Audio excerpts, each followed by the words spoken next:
우리는 지난 종려주일부터 오늘 부활절까지 2주간 요한계시록을 통해서 머리 대신 주님의 몸된 교회와 교회의 이 고난과 부활의 의미를 찾고자 나누고 있습니다.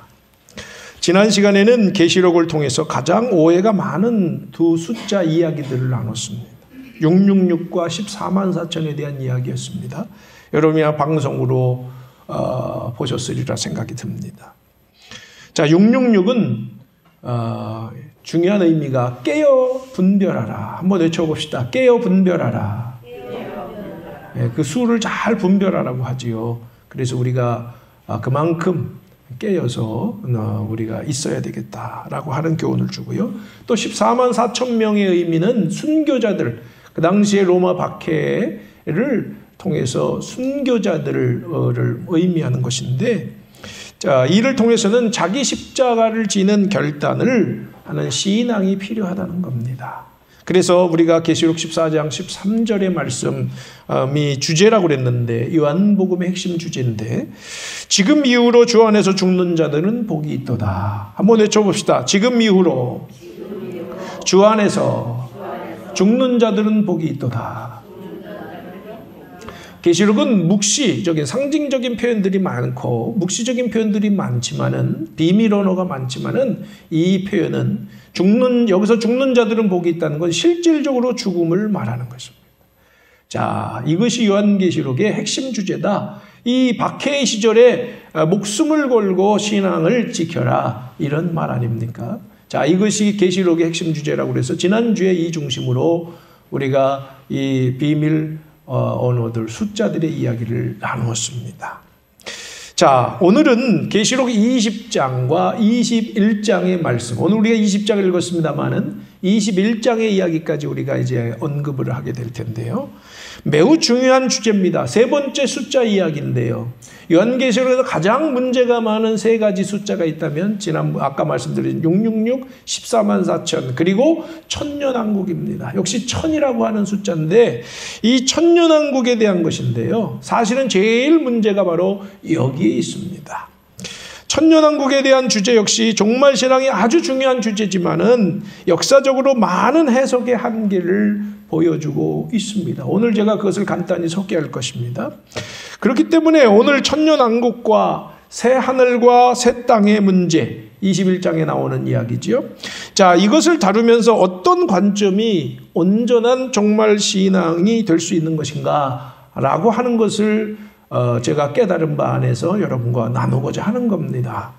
그러니까 제가 이 2주 동안 여러분과 요한계시록의 가장 중요한 주제들을 핵심적으로 다루고 있는 겁니다. 잘 여러분이 이해하시고, 혹시 보지 못하신 분들은 지난주에 방송 설교 향남감리교회라고 유튜브에 치면 볼 수가 있습니다. 여러분들이 보시고 이 두 가지를 잘 이해하시고 숙지하셔서 이 신천지나 이런 것들에서 속아 넘어가지 말고, 오늘날 이 잘못된 종말신앙의 정통교회 안에도 많이 있는데 그것에 우리가 혼돈되지 않기를 주님의 이름으로 간절히 축원합니다. 모두의 눈이 활짝 오늘 열리시기를 주님의 이름으로 간절히 기원합니다. 자, 먼저 천년왕국을 말할 때는 예수님을 떠올려야 됩니다. 누굴 떠올려야 된다? 예수님을 떠올려야 된다. 왜 그러냐? 그 이유는 본문 4절에 보면, 오늘 4절에 보십시오. 표를 받지 않는 자들, 여기서는 순교자들을 말한다고 그랬지요. 이 순교자들이 살아서, 즉 부활해서 그리스도와 더불어 1000년 동안 왕노릇한다. 그러니까 예수님과 함께 이제 순교자들이 부활해서 로마 제국에서 죽은 자들이 부활하는 거예요. 그래서 그들이 그리스도와 더불어 1000년 동안 왕노릇하게 될 것이다. 이렇게 선언했기 때문에 예수님과 천년왕국은 직결되어 있다라고 하는 거죠. 자, 그러니까 여기서 자연스럽게 역사의 마지막을 사람들은 생각하게 돼요. 와, 예수님이 재림하셨구나. 이렇게 이제 우리는 생각하게 되지요. 그러니까 역사의 마지막을 생각하게 되는 겁니다. 그러니까 예수님이 재림해서 오시고 순교자들이 살아나서 통치하는 천년의 하나님 나라가 이루어지는 거지요. 자, 그리고는 이후에 사탄의 세력이 역사를 한다고 그랬습니다. 오늘 우리가 뒷부분에 읽었는데, 자, 그리고는 하늘의 권세가 그 세력을 물리치고 새하늘과 새 땅이 이제 21장으로 넘어가면서 임하게 되는 거죠. 즉 세상의 역사가 종결하고 영원한 나라가 시작되는 것을 선포하고 있습니다. 자, 그렇기 때문에 이와 관련해서 현재까지 정말 신앙의 논쟁의 초점은 뭐냐면 예수님이 천년왕국 이전에 오시는가 아니면 천년왕국 이후에 오시는가, 이것을 가지고 굉장한 논쟁의 초점을 잡고 있습니다. 천년왕국 어디에 오시는가? 이전에 오시는가? 이후에 오시는가? 라고 하는 겁니다. 자, 그것에 관해서 제가 여러분에게 이제 그냥 말로만 하면 좀 이해가 쉽지 않아서, 자, 이제 표를 가지고 여러분에게 말씀드립니다. 첫 번째는 뭐라고 그랬어요? 1번 전천년설. 한번 따라합시다. 전천년설.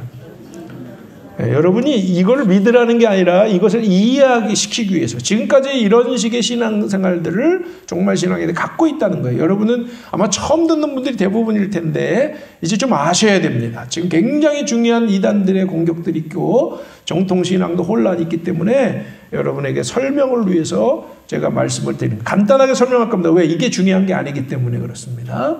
자, 전천년설인데 전천년설에서도 두 가지가 있어요. 첫 번째가 뭐예요? 그 중에 작은 제목, 역사주의적인 전천년설이다 라고 하는 겁니다. 그것은 제가 이렇게 써놨습니다. 계시록을 문자주의로, 오늘 우리가 읽은 걸 문자로 그대로 받아들이는 겁니다. 그냥 문자로만 해석하는 거예요. 자, 그 내용이 뭡니까? 예수님이 재림하신 후에 박해 시절에 예수님의 복음 때문에 순교했던 사람들과 또 짐승의 표를 받지 않은 사람들이, 그래서 고난받고 죽은 사람들이 1000년 동안 세상을 다스린다는 말씀입니다. 자, 그대로 그냥 받아들인 거예요. 그러니까 이제 마지막에 이런 일이 있을 거다라고 하는 역사주의적 전천년설자들이 있고, 두 번째로는 이건 뭔가 부족하다. 성경 전체를 보니까 좀 더 복잡한 이야기들이 담겨 있다. 그래서 뭐라고 그랬다? 세대주의 전천년설이라고 하는 사람들이 있습니다. 여러분 이걸 주시해야 되는데, 왜냐하면 이 세대주의 전천년설이 지금 한국교회에 전반적으로 갖고 있는 종말 신앙이기 때문입니다. 그럼 이 사람들은 어떤 사람들이냐? 극단적인 문자주의와 기계적인 성경 해석을 통해서 성경 전체를 7000년으로 나눕니다. 몇 년? 7000년으로 나눕니다. 그래서 첫 번째는 어디냐면 첫 번째 사람이 누구예요? 성경에? 아담이죠. 아담부터 노아까지가 첫 번째 세대입니다. 그 다음에 노아부터 아브라함까지가 두 번째 세대입니다. 그 다음에 아담부터 다윗까지가 세 번째 시대입니다. 이게 약 1000년씩 흘러가요. 대충 그렇게 흘러가게 되는데요.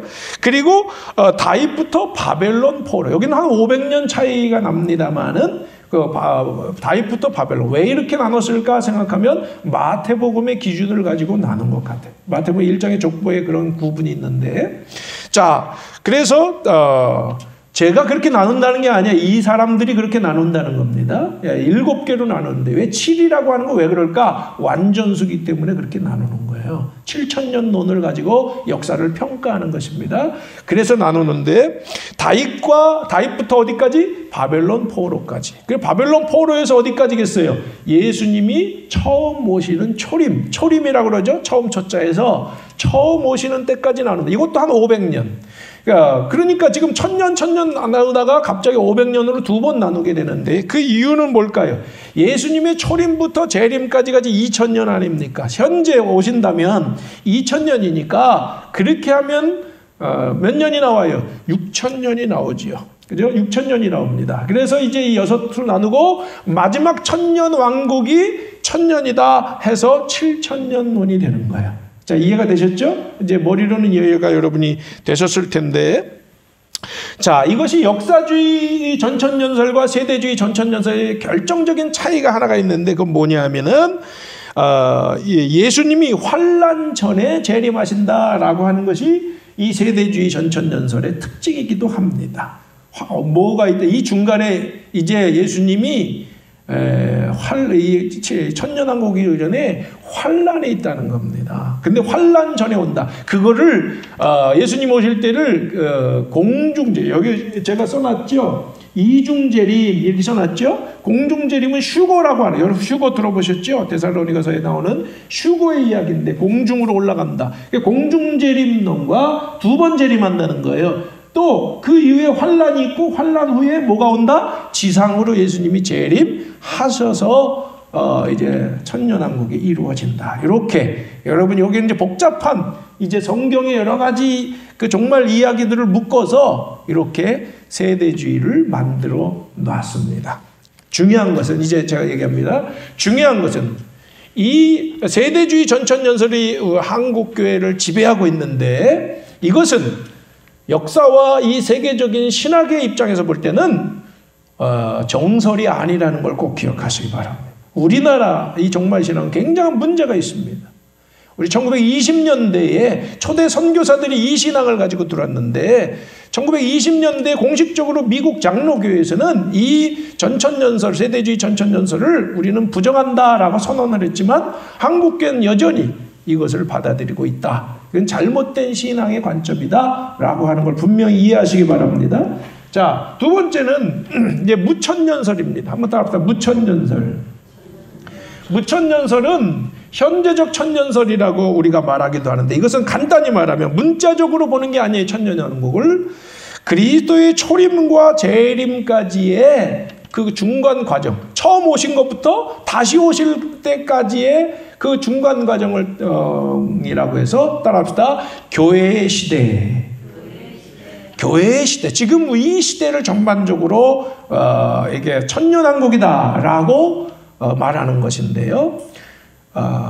지금 여기는 안 써놨습니다만은 기독교 역사에서 가장 위대한 신학자다 그러면 어거스틴이라는 분을 이야기합니다. 어거스틴. 여러분 아우구스티누스라고도 말하는데 이분은 바로 무천년설의 대표적인 주자입니다. 그리고요 역사 속의 위대한 인물들은 주로 무천년설의 적인 관점을 많이 가지고 있었습니다. 자, 그렇다고 해서 제가 무천년설을 말하는 게 아니고 저는 이거를요 여러분 이해시키기 위해 설명하는 거지 제가 이걸 그 중에 하나를 선택하는 게 아니에요. 자, 그 이유는 제가 설명할 겁니다. 자, 그리고 오늘날에 이필찬이라고 하는 한국의 가장 저명한 장로교지만 가장 저명한 요한계시록의 전문가가 있습니다. 이분이 신천지하고도 지금 엄청나게 싸우고 있습니다. 이필찬이라면 저도 그분의 책을 2권 정도 1000몇 페이지의 공부를 해봤어요. 몇 년 전에. 자, 나름 저도 계시록을 좀 연구를 좀 해봤는데요. 자, 이분도 역시 무천년설을 가지고 있습니다. 그러니까 가장 건강한 신학은 사실 현재까지는 뭐다? 무천년설이다라고, 교회의 시대다라고 보는 분이. 이게 하나님 나라 사상에 가장 부합합니다. 자, 세 번째는 뭐죠? 후천년설. 따라합시다. 후천년설. 후천년설은 이런 겁니다. 이제 복음이 세계로 갈수록 확장되어 가니까 확장되어 갈수록 세상은 선해지고 좋아질 거다. 이런 낙관론이다라고 하는 거예요. 근데 폐기됐다. 왜 폐기됐을까요? 1차 세계대전과 2차 세계대전, 이 20세기에 2번의 엄청난 세계적인 전쟁이 수많은 사람을 죽이고 사람이 얼마나 잔혹한가를 보여줬어요. 그럼 세상에 희망이 있다 없다? 없다라고 사람들은 생각을 한 거예요. 그러니까 이 후천년설은 폐기돼야 된다. 사람들 이렇게 생각하게 됩니다. 자, 지금까지 제가 이렇게 간단하지만 설명이 됐어요. 이해가 다 되셨죠?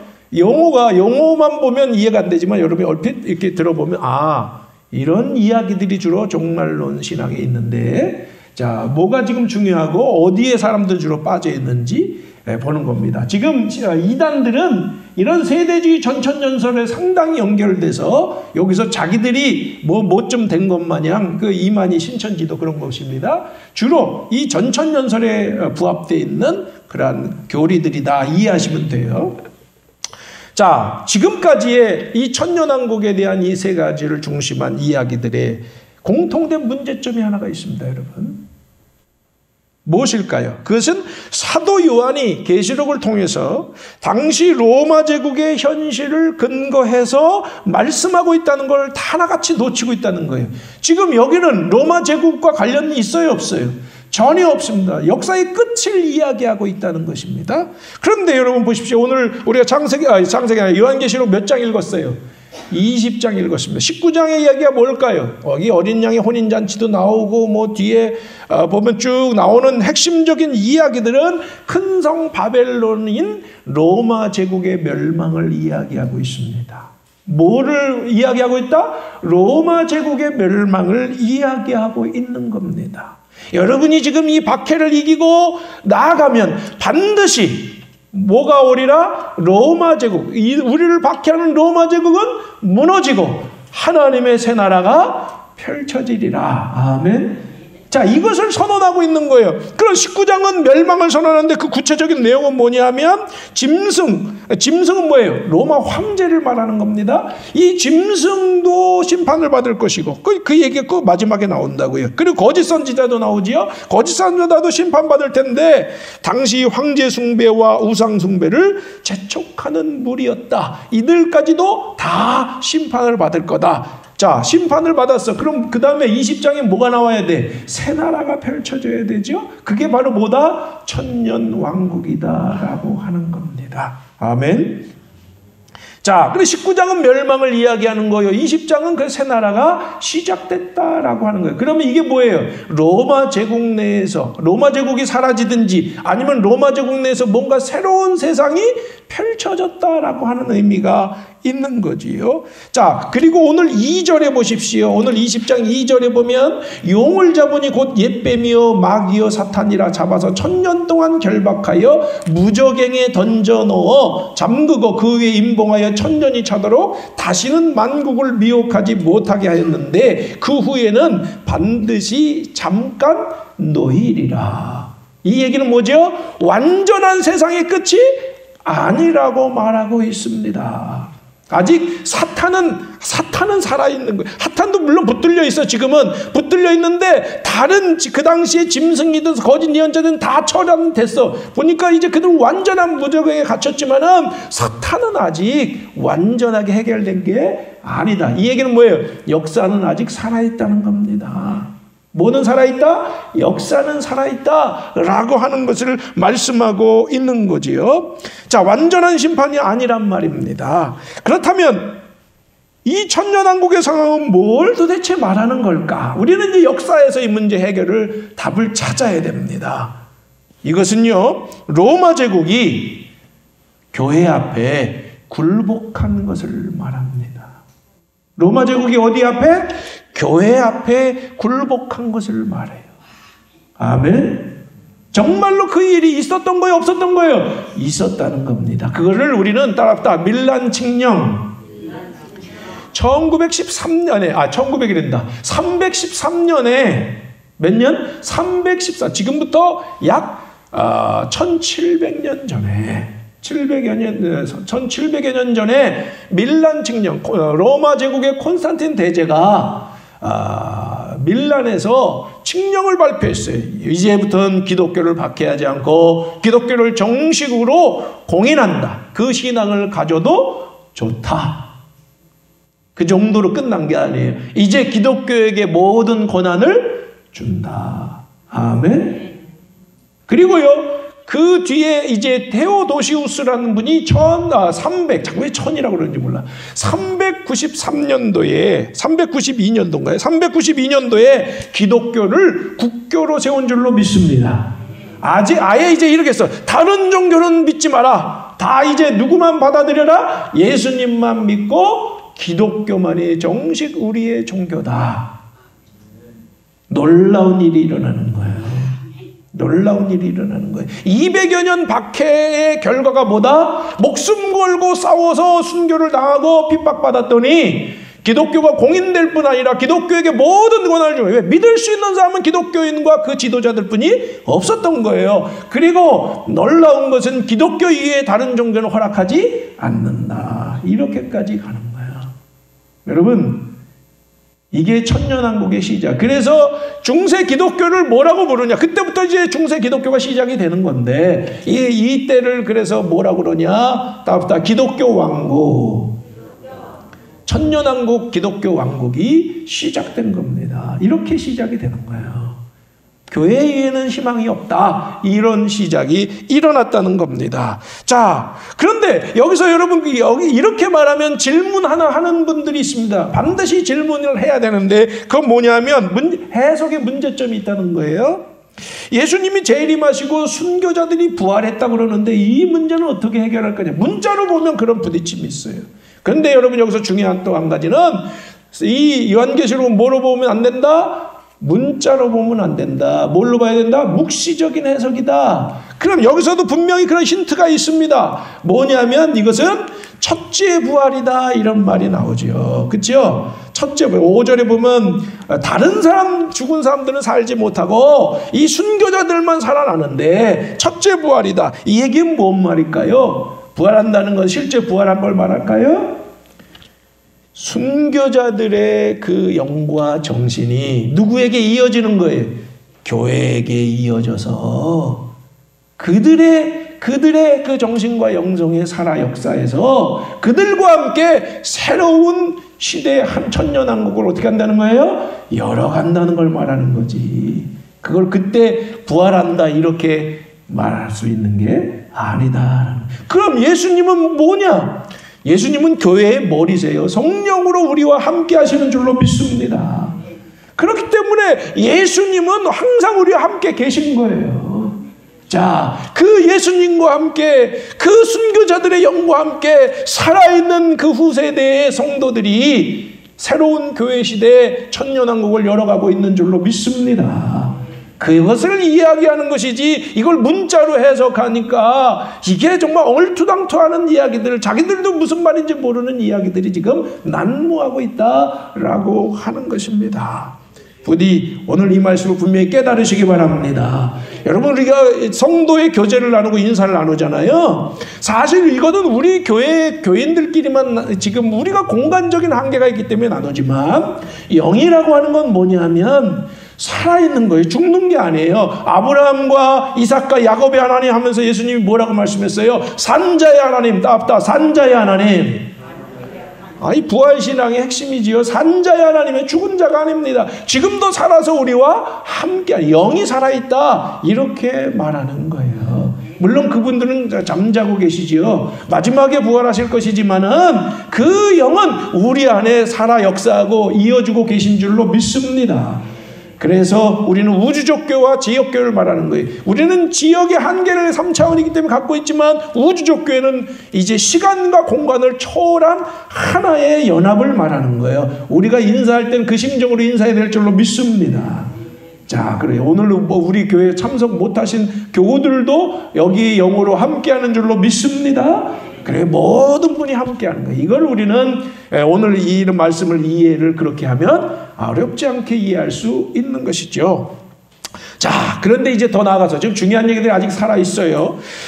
천년의 시절이 끝나면 사탄이 무적행에서 풀려난다는 겁니다. 3절에서도 읽었고 7, 8절에 또 말하고 있죠. 그래서 세상의 백성들을 그들이 유혹해서 자기의 수하로 만들고 하나님을 대적한다. 이렇게 오늘 말씀하고 있다는 겁니다. 천년왕국 이후에 무슨 사건이 벌어진다는 거예요. 이런 사건이 벌어진다는 겁니다. 이게 도대체 뭘 말씀하는가? 이제 역사를 계속 풀어봐야죠.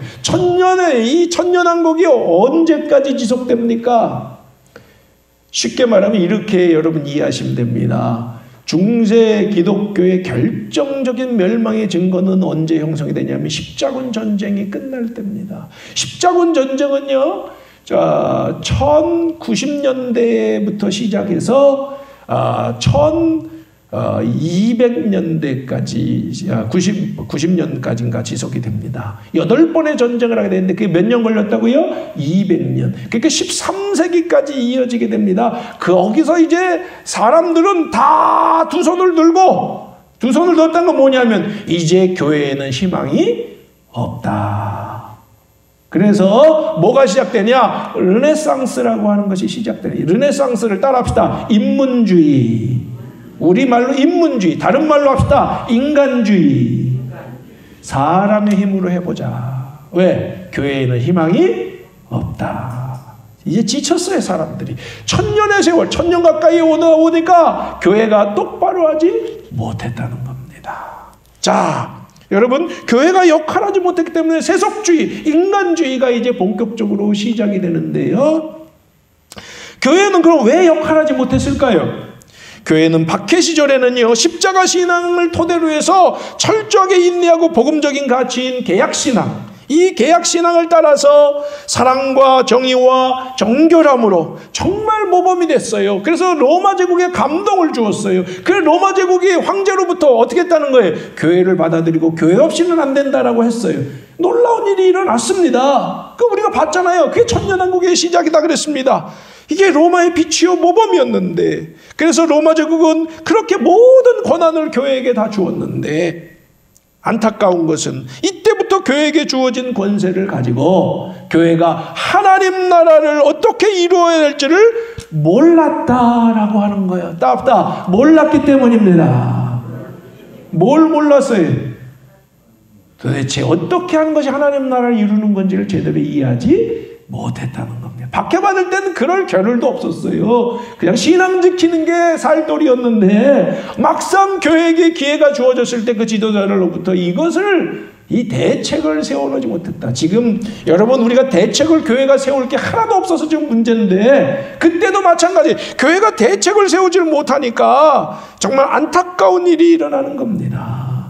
자, 그것을 깨닫지 못하자 놀랍게도 교회는 나라를 망치고 백성을 고통스럽게 했다는 겁니다. 그 증거가 7세기에 이슬람교가 생겼는데요. 이슬람교가 기독교의 그 넓은 땅을요, 수십 년 내에 절반 이상을 차지했습니다. 이슬람이 언제? 7세기에 수십 년 내에 절반 이상을 다 뺏었어요. 이슬람이. 왜 그랬을까요?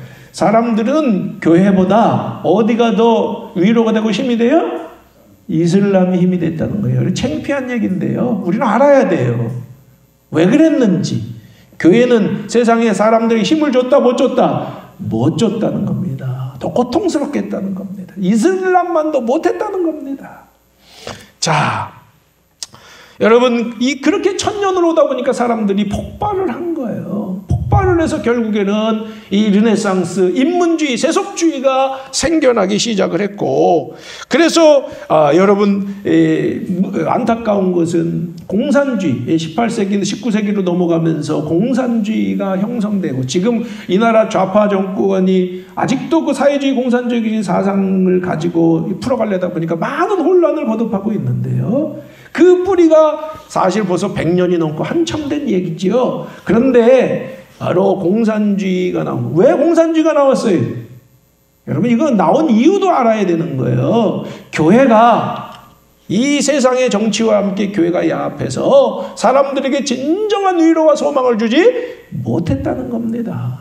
유럽의 중심에서, 복음의 중심에서 그들이 공산사상을 세웠다는 거예요. 창피한 얘기예요, 이것도. 지금 이런 역사를 우리는 잘 이해해야 되고, 교회가 역할을 똑바로 하면 이런 일이 일어날 수가 없는데, 교회가 역할을 똑바로 하지 못하고 바른 개혁신앙에 서지 못하면 반드시 이런 일들이 일어난다라고 하는 겁니다. 그게 교회의 책임이야. 지금 이 나라 좌파 정부가 역사하는 것도 누구 책임이야? 교회의 책임이다. 지금 지금 정부를 욕하지 마요. 교회는요, 팬데믹도 지금 중국을 욕하지 마요. 누굴 욕해라? 교회가 똑바로 하지 못하니까 이런 일이 일어나는 거고, 교회가 똑바로 하지 못하니까 이런 지금 정치적 위기에 우리가 놓여있게 된 거다. 아멘? 회개는 나부터 하는 거지 남부터 하는 게 아니에요. 자, 이 신앙으로 우리가 나아가는 일이 매우 중요하다라고 하는 겁니다. 안타까운 것은 이런 식으로 이성주의가 발달한 게 아니에요. 얼마나 지금 과학적으로는 대단하고 발달했어요. 근데 그 결과가 뭡니까? 여러분, 이 과학과 지식과 정보, 세속의 영성과 이 살아가는 모습은 결국에는 팬데믹 지금 이 모습이 우리에게 보여주고 있죠. 뭡니까? 사람의 힘으로는 안 되는구나. 세상을 발전시키고 복되게 하는 게 아니라, 여기 있잖아요. 후천연설 실패했어요, 안 했어요? 아예 사라지듯이 사람은 결국 세상을 망치는구나. 세속주의의 결론은 이겁니다. 그래서요, 요즘 사람들이 다시 영성, 종교에 관심을 갖는 시대입니다. 21세기가요. 왜 그럴까요? 사람에게 의지된 세상은 희망이 없다라고 하는. 지금 팬데믹은 그것을 상징적으로 보여주고 있는 거예요. 자, 이것을 우리가 분명히 깨달아야 될 줄로 믿습니다. 자, 정리합시다. 여기서 중요한 걸 정리하고자 하는데 뭐냐? 세상의 전쟁은, 그리스도인으로서 우리가 분명히 이해해야 될 것이 있는데, 세상의 전쟁은 따라합시다. 문화전쟁입니다. 자, 문화전쟁이에요. 거룩한 하나님 나라와 마귀가 주도하고 사주하는 이 세상 문화의 대결입니다. 세상은 우리가 이렇게 봐야 돼, 신앙 안에서. 그런데 하나님 나라의 문화는 오직 뭘 통해서만 살아날 수 있다? 계약신앙을 통해서만. 따라합시다. 오직 계약신앙을 통해서만. 제가 여러분 그래서 강조하는 거예요. 제가 강조하기 때문에 중요한 것이 아니라 그것이 중요하기 때문에 여러분에게 강조하는 겁니다. 자, 이것만이 온전하게 세울 수 있는 거, 이게 성경과 역사를 통해 우리에게 가르쳐주고 있는 것입니다. 계약은 하나님 나라의 법이기 때문에 그래요. 하나님의 통치를 우리가 받기 위해서는 이 계약의 말씀을 따라야 돼. 우리가 예배를 통해서만 하나님께 영광 올려드린다? 이건 한계가 있는 거예요. 정말로 우리 예배의 생명은 말씀이에요. 아멘. 말씀이 살아 역사해야 되고, 그 말씀의 핵심이 뭐예요? 계약이라는 것입니다. 새 계약 아닙니까? 자, 이것이 우리에게 살아나야 돼. 초대교회는 그걸 통해 로마 제국을 굴복시켰으나 이 계약신앙이 사라지자 사람들은 교회에서 떠났다는 겁니다. 이걸 우리는 다시 한번 기억해야 될 줄로 믿습니다. 자, 오늘날 교회가 세상에 대안을 제시해야 돼, 안 해야 돼? 해야 되는데 아무것도 할 게 없어요. 예배 드리지 말라면 못 드리는 수준이고, 그리고 계속 뭐 드리지 말라고 그러니까 뭐 종말이 왔다 그러고, 할 말이 없으니까 그런 얘기나 떠들어대고 있는 거라고요. 그리고는 교회가 뭘 해야 되고, 지금 여기서 어떻게 극복해야 되는 건지, 이 세상을 어떻게 구원해야 되는지. 아멘? 교회가 세상 구원해야 되는 거 아니에요? 그런데 어떻게 구원해야 되는지 대책이 있어, 없어요? 없어요. 이건 창피한 일입니다. 제가 목사님들과 어떤 권사님이 한두 주 전에 만났는데, 그 권사님이 그러는 거예요. 목사님들 앞에 놓고 뭐라고 그러는지 아세요? 지금 교회가 여기에 대해서 대책을 내놔야 되지 않겠습니까? 목사님들이 꿀먹은 벙어리가 된 거야. 여러분, 대책이 뭐예요? 계약신앙의 회복이에요. 아멘? 그래서 말하는 거예요. 계약신앙의 회복이에요. 왜? 이것만이 거룩한 문화를 만드는 유일한 길이기 때문인 것입니다. 다른 길은 없어요. 성경에서 다른 길을 제시한 적 없습니다. 구약에서 모세가, 신약에서는 예수 그리스도께서 이것을 출발하도록 인도해 주신 줄로 믿습니다. 이것에 세상은 굴복하고 만 줄로 믿습니다. 그래서 이 계약신앙이 너무도 중요하다라고 하는 겁니다. 8절에 보면요, 사탄이 세상의 사방 백성인 곡과 마곡, 이 마곡이라고 하는 나라는 세상의 모든 세력을 규합한 나라를 말하는 거고, 곡은 그 왕을 말하는 거예요. 이 북방에 뭐 어쩌고저쩌고 그러는데, 그거는 하나의 지역적 메시지고, 이 의미는 뭐냐면 세상의 세속 정권과 세상의 모든 권세가 연합해서 교회와 영적 전쟁, 문화 전쟁을 펼친다는 의미가 이 안에 담겨져 있는 겁니다. 묵시기 때문에, 여러분 꼭 기억하실 것은, 묵시기 때문에 꼭 이게 뭐 아마겟돈이니 이런 얘기하면서 우리가 뭐 총칼의 전쟁, 핵전쟁 이런 데다가 뭐 자꾸 초점을 맞추는데요, 교회의 역사를 보면 초대교회 보셨잖아요. 무슨 전쟁이었어요? 총칼의 전쟁이었나요? 아닙니다. 무슨 전쟁? 계약에 근거한 문화 전쟁이에요. 거룩한 문화만이 세상을 바꿀 수 있는 줄로 믿습니다. 절대 다른 걸로 바꿀 수가 없다라고 하는 거예요. 그러니까 이런 걸 우리는 묵시적인 언어를 이 신앙적인 언어로 바꾸는 게, 이게 설교고 이게 우리의 말씀의 세계인 줄 깨달으시기 바랍니다. 자, 우리 공동체는 그래서 이 계약의 신앙으로 지금 무장하자는 거예요. 하나님은 우리에게 절대적인 기회를 주신 겁니다. 이 위기를 통해 계약신앙이 얼마나 중요하냐. 따라합시다. 팬데믹을 통해, 크게 얘기하세요. 팬데믹을 통해 계약신앙이 얼마나 중요한가, 이걸 깨닫게 해주셨다는 겁니다. 아멘? 아멘? 자, 그렇습니다. 여러분, 희망을 저는 하나 봤습니다. 뭘 봤냐? 팬데믹이 오니까 사람들이 얼마나 약해지는지 몰라. 그렇죠? 마음이 약해져요. 그러고 나니까 사람이 아무것도 아닌 걸 깨달아요. 그러니까 하나님의 은혜가 한번 임하면 사람들은 그 앞에 다 어떻게 될까? 두 손 들고 마는 거예요. 이 일이 있어야 될 줄로 믿습니다. 우리 희망을 보는 거예요, 여기서. 자, 그 일이 일어나야 될 줄로 믿습니다. 거룩한 문화를 만들어서 뭘 통해? 계약신앙을 통해. 답답 계약신앙으로 거룩한 문화를 만들어 역전시킵시다. 아멘. 이게 우리의 주제예요. 우리 계속 제가 이걸 선포해 왔고 앞으로 이건 더 구체적으로 우리가 풀어가야 될 숙제인 줄로 믿습니다. 이게 깨어있는 삶이지 뭐가 깨어있는 삶이요. 저 신천지처럼 14만 4천에 들어가야 된다고 어제 뭐 그런 방송하더만 그게 깨어있는 게 아니라고 정말로 하나님 나라를 실현하기 위해서 함께 계약에 붙들려서 우리가 그렇게 실천하며 살아가는 거 이게 살아있는 거예요. 이게 깨어있는 거예요. 이게 마중물이야. 답답 마중물. 이게 마중물이 돼. 무슨 마중물일까? 예수님이 다시 오시는데 예수님은 안 오세요. 언제까지? 우리가 이 땅에 하나님 나라를 실현하실 때까지 가슴 치시며 기다리시는 거야. 마중물을 준비해 놔야 될 줄로 믿습니다. 주님이 오실 마중물을 준비해 놓는 거야. 그리고 그래야 뭐가 임한다? 21장에 새하늘과 새 땅이 임하는 거예요. 주님 오셔서 새하늘과 새 땅이 임해야 될 줄로 믿습니다. 그러면 지금 이 지구에 황폐하고 무너진 것들이 다 회복된다는 거예요. 여러분 새하늘과 새 땅이 왜 중요할까? 제가 21장까지 결론을 맺으려고 하는 건데 두 가지를 유념해야 돼. 여기서 한 가지 뭐냐? 첫째는 천국은 가는 게 아니라 뭐다? 오는 것입니다. 따뜻한 천국은 오는 것입니다. 21장 봐봐요. 또 내가 새하늘과 새 땅을 보니 처음 하늘과 처음 땅이 없어졌고 바다도 다시 있지 않더라. 그리고 2절 읽어봐요. 21장 2절입니다. 또 내가 보매 거룩한 성새 예루살렘이 하나님께로부터 하늘에서 내려오니. 아멘. 여러분 가는 게 아니에요. 뭐라고? 오는 거예요. 이제 김건배 장로님 확실히 아셨죠? 가실 생각하지 말고 임하게 할 것을 기대하시기 바랍니다. 세상 우리 가는 게 아니라니까. 정말로 하나님의 나라가 새하늘과 새 땅에 임하는 거지. 이 새하늘과 땅 신천지가 신천신지 이 귀한 말을 다 더럽혀놔가지고 문제인데 우리는 그거 생각하지 말고 새하늘과 새 땅을 생각해야 될 줄로 믿습니다.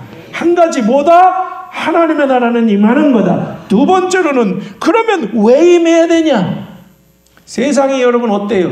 다 망가졌어요. 지금 더 지속될 수 있어요? 없어요? 없어요. 지금 과학자들 세상에 지금 세상을 걱정하는 분들은 한 세대 2050년 그 이상을 지속할 수 없다. 지금 이런 결론에 이르렀습니다. 여러분 지금 저기 애기 이제 돌이지.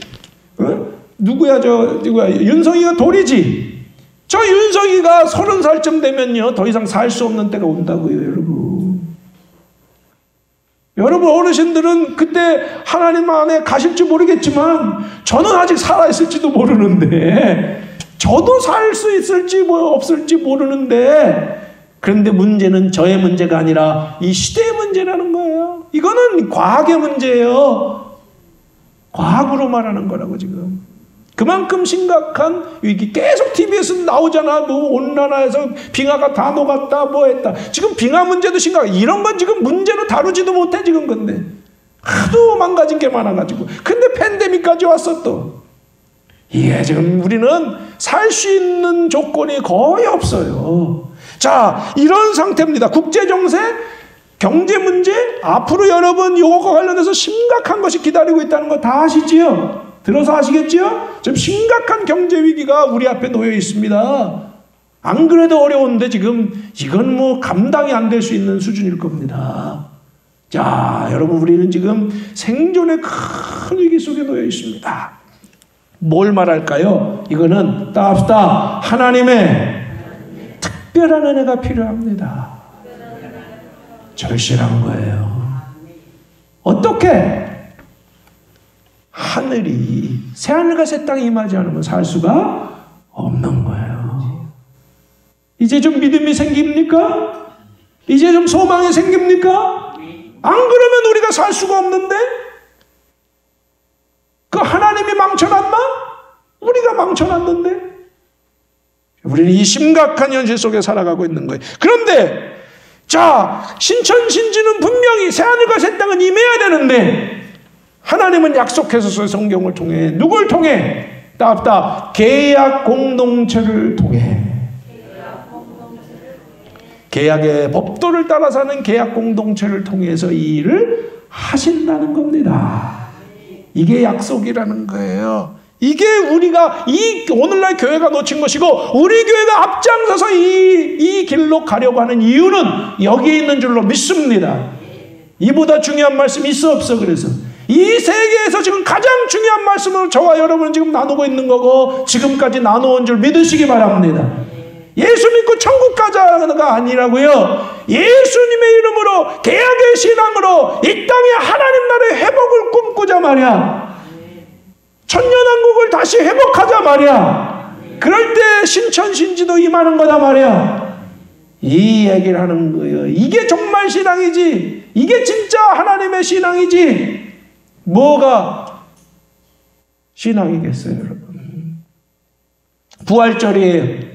좀 더 설명하겠습니다. 부활절입니다. 부활절 뭐예요? 부활절의 신앙 뭐예요? 예수님 그리스도께서 먼저 가신 이 십자가 부활의 길을 따라 우리도 어떻게 돼야 돼요? 새 몸과 새 몸과 새 영으로. 왜 새 몸과 새 영이어야 될까? 우리가 세상에 살면서 영도 많이 병들어 있어요. 그렇죠? 그리고 몸도 어때요? 많이 병들어 있어요. 망가졌어요. 존재는 변하지 않지만 우리 존재, 우리를 인식할 수 있는 존재는 변하지 않지만 부활의 때에 우리의 영도, 우리의 몸도 새로워질 줄로 믿습니다. 이게 하나님의 약속이라고, 복음의 약속이라고. 그런데 여러분 이 원리로 제가 이게 여러 해 동안 고심하던 거 오늘 선포하는 거예요. 아주 중요한 말씀입니다. 이게 우리 복음의 결론이기 때문에 중요한 말씀이기도 하고 하나님께서는 오랜 시간 동안 제게 고민을 주고 이 결론을 맺게 하신 건데요. 오늘 이 말씀이 참 중요한 거예요. 지금 이 순간 이 말씀도 중요한 거예요. 우리의 몸과 영혼이 새로워지는 것처럼 이 세상도 어떻게 해야 된다? 부활해야 된다는 거야. 새 피조물을 입어야 된다는 거예요. 이해가 되셨어요? 원리는 똑같은 것입니다. 영적인 것만이 아니라 육신, 몸의 부활을 우리는 믿는데 이게 부활이지. 지금 교회가 믿는 것은 영혼불멸이지요. 부활신앙이 아니라고. 우리는 영도 부활도 몸도 부활해야 된다는 걸 믿는데 더 나아가서 뭐도 부활해야 된다. 모든 세상의 피조물도 부활해야 된다. 그게 뭐라고 그런다고? 새하늘과 새 땅이다 말하는 거예요. 부활절이기 때문에 더 우리에게 큰 의미가 있어요. 하나님의 절묘한 역사죠. 지난 시간에 제가 고난주간에 뭐 얘기했어요? 그리스도 안에서 죽어라. 다시 그리스도 안에서 죽어라. 이게 고난주간에 딱 하는 말씀이잖아. 이게 요한계시록을 말씀하는데 하나님이 이렇게 기가 막히게 때에 따라 정리해 주신 거예요. 오늘은 뭐야? 살아야 된다. 아멘. 지난주는 죽어라. 이번 주는 살아야 된다. 근데 이 사는 얘기가 이렇게 중요한 얘기들이 있다는 거예요. 자, 이 일이 우리에게 일어나야 될 줄로 믿습니다. 이상복 권사님 안 오셨으면 어떡할 뻔했어. 그죠? 자, 이게 너무 귀한 우리의 말씀이라고요. 자, 여러분, 그런데 여기서 새 하늘과 새 땅 요속도 설명해야 돼. 카이노스란 말이에요. 새라고 하는 말은 무슨 용어가 뭐라고요? 헬라어로 카이노스. 카이노스란 말이 있고 네오스란 말이 있는데 네오스란 말은 뉴의 원어입니다. 뉴가 뭐예요? 영어로 새다, 새 것이다 이런 뜻인데 네오스라는 말은 교체하는 거예요. 교체. 다른 걸로 교체하는 거예요. 존재가 바뀌는 거예요. 그런데 카이노스란 말은 지금 오늘 이 새하늘과 새 땅은 카이노스란 말이란 말이에요. 교체가 아니야. 존재가 바뀌는 게 아니야. 존재는 그대로 있지만 이 존재를 회복하는 것입니다. 다른 말로 갱신하는 것입니다. 새롭게 회복하는 거에 갱신이란 말이라고요. 우리가 계약을 갱신한다 이런 말 쓰잖아요. 갱신하는, 새롭게 회복하는 거예요. 그러니까 새하늘과 새 땅은 원래 있던 것을 온전하게 회복시켜 주시는 거야. 우리도 세상도 그런 역사가 있어야 될 줄로 믿습니다. 여러분, 오늘 이 말씀들 하나하나는 우리에게 너무도 귀중한데, 그런데 야, 이 역사는요, 답다 우리에게 달렸다. 왜 우리에게 달렸어요? 우리 뭐예요? 교회에게 달렸다는 거예요. 계약 공동체에게 달렸다는 거예요. 왜 그럴까요? 하나님은 창조신앙에서부터 이건 이야기하는 거예요. 하나님은 세상을 누구에게 맡겼어요? 우리에게 맡겼어요. 우리에게 달렸어요. 왜 어떤 사람들은 시한부정말론, 이게 여러분 여기 보세요. 여기 이 전천전서 이런 거 다 보여요. 여기서 시한부정말론 다 나온 거라고요. 여기서 나온 거예요. 여기서 무슨 얘기하는 거예요 지금? 하나님이 날짜 정해놓고 멸망시키고 뭐 우리 구원할 거 정해놨다는 거예요. 그 마저 틀려요. 김기수 장로님 마저 틀려요. 틀린 거예요. 왜 틀려? 하나님이 정하는 게 아니야. 누구에게 달린 거예요? 여러분과 저에게 달린 거예요. 아멘? 우리가 어떻게 하느냐에 따라 세상이 달라지는 거라고. 왜? 하나님은 맡겼어. 이게 성경이 말하는 선언이야. 근데 우리는 하나님이 하셨다, 하나님이 하셨다는 건 신앙 고백이지. 그건 하나님이 우리를 통해서 하셨다는 거지, 우리가 안 하면 안 되는 거라고요. 아멘? 그 세상 다 망쳐놓고, 이런 신앙 관점도 없고 다 망쳐놓고 하나님 나를 구원해달라고? 그런 사람이 먼저 심판받아요. 정신 똑바로 차리시기 바랍니다. 그런 사람은 심판받는다고. 그러니까 이 계약신앙으로 가지 않으면 우리가 자칫하면 구원도 못 받아. 정신 바짝 차리시기 바랍니다. 제가 이렇게 세게 얘기하는 건요, 너무 중요한 말씀이기 때문에 그렇습니다. 자, 우리에게 달렸어요. 자, 그래서요, 오늘 제가 이 얘기를 결론으로 맺고자 합니다. 역사상의 천년왕국이요 3번이 있었어요. 하나님 나라를 저는 천년왕국이라고 표현해 봅니다. 하나님 나라가 구체적으로 회복돼야 되기 때문에. 자, 3번이 있었어요. 3번이 있었던 게 아니지 2번이 있었고 아직 한 번은 오지 않은 거다, 이렇게 표현할 수 있는데, 첫 번째는 어디예요? 구약의 시대입니다. 언제일까? 가나안 땅에 모세와 여호수아를 통해 이루신 뭐예요? 이스라엘 공동체. 첫 번째 하나님의 나라가 본격적으로 시작된 거죠. 이건 뭐 성경을 통해 아는 거예요. 그렇죠?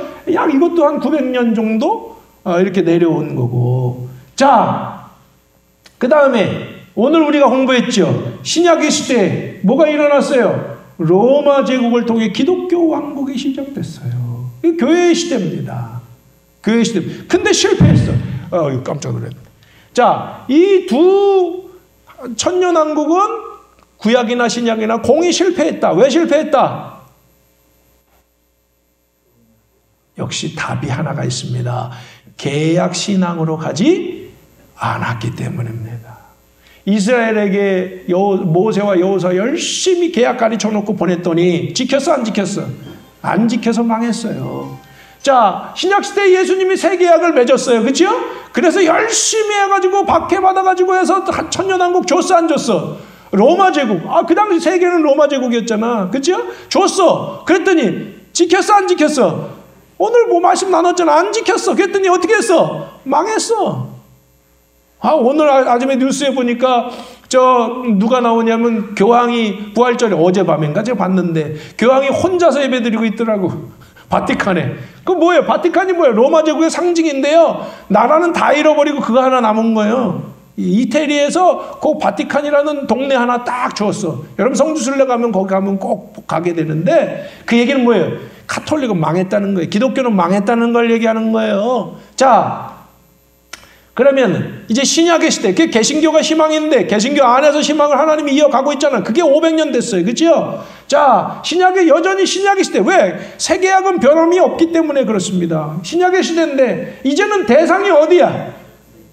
전 세계 팬데믹이야, 팬데믹. 전 세계야. 지금은 재앙이 전 세계를 뒤집었지만 이제 뭐가 전 세계를 뒤집어야 돼? 신앙이. 아멘? 뭐가? 천년. 이거는 이제 미래야, 미래. 과거가 아니라 뭐야? 미래라고요. 근데 교회도 그냥 교회는 아니야. 이제 교회는 계속 실패했어. 그죠?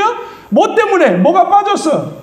계약이 빠졌어요. 그래서 이제 계약 공동체를 통해서만이 이 세상의 새 천년왕국이 이루어질 수 있는 줄 믿으시기 바랍니다.